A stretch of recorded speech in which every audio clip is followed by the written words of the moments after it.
একাকিত্ব না পেতে পেতে একদিন সেটা পাওয়ার ইচ্ছা থাকে না। নীরবতা মানুষকে গিলে খায়। বুকের মধ্যে জমা কথারা একদিন সেই বুকেই শূন্য করে দেয়। যে সম্পর্ক যত কম কথা হয় সেটাই ততটা ফ্যাকাশে হয়ে যায়।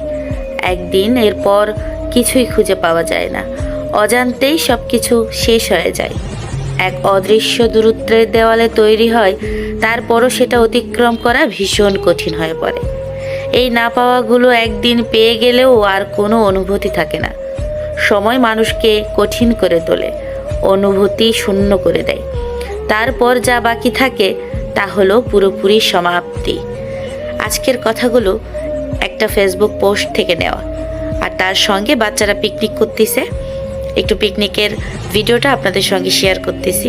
তারা খুব মজা করেছে। গ্রামে ছিলাম আমরা, তো গ্রামে থাকে আমার ছেলে পিকনিক করেছে সবার সঙ্গে।